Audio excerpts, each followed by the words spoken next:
Vous savez, une catégorie de personnes que j'aime dans cette vie, ce sont les gens qui cassent les codes. J'apprécie particulièrement les gens qui cassent les codes. Les gens et qui l'assument complètement. Les gens qui font fermer les bouches. Les gens qui sont authentiques, alignés. J'aime beaucoup ce genre de personnes parce que pour moi, c'est un signe de confiance et de force. Dans ce monde, c'est bien plus difficile d'être complètement soi-même et d'assumer qui l'on est plutôt que de rentrer dans un moule.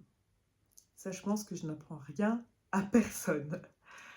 Mais j'ai remarqué du coup que moi, je suis particulièrement séduite au sens large du terme, pas forcément seulement amoureusement parlant, par ce type de personnes-là.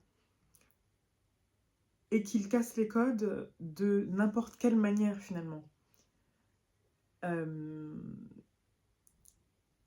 Dès lors que j'admire beaucoup les gens qui sont eux-mêmes, j'admire en fait tout simplement. Et c'est aussi vers ça que moi-même je tends. C'est quelque chose que j'essaye d'incarner dans ma vie au quotidien. Parce que j'aime cette manière d'être. Pour moi, être soi, c'est vraiment ce qu'il y a de plus beau. C'est vraiment l'affirmation de son essence, de sa nature profonde. Pour moi, c'est l'une des plus belles choses qu'un être humain puisse porter de nos jours. On a tellement d'informations de partout, de représentations de partout.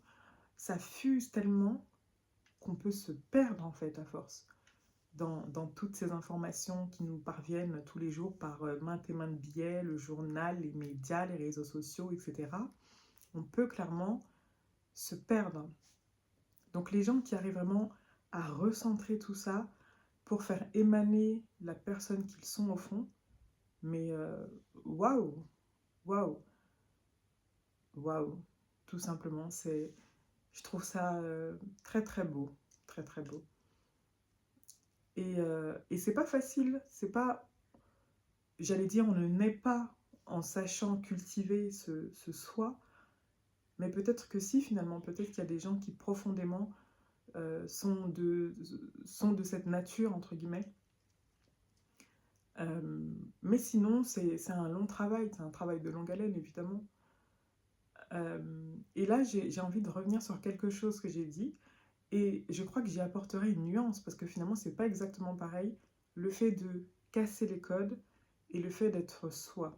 Parce que je pense qu'on peut être soi sans pour autant casser les codes. Je crois que dans casser les codes, ce que je mets, c'est peut-être avoir une personnalité vraiment atypique. Ou alors aimer des choses que la plupart n'aiment pas forcément, mais des choses peut-être atypiques.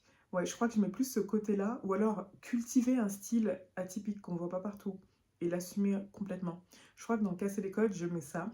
Et dans le fait d'être soi, tu peux très bien être toi-même, mais en aimant des choses plus communes, plus courantes. Et dans tous les cas, euh, les deux me, me laissent... J'admire les deux. Voilà, je vais faire simple comme phrase. Voilà, c'est... Non, c'est... J'avais envie d'aborder ce sujet parce que c'est important. Enfin non, c'est pas forcément important, mais c'est un sujet qui me tient à cœur. Ou c'est un sujet tout simplement qui m'anime, dont j'avais envie de parler. Et en plus, c'est très bien, ça m'exerce à parler devant la caméra.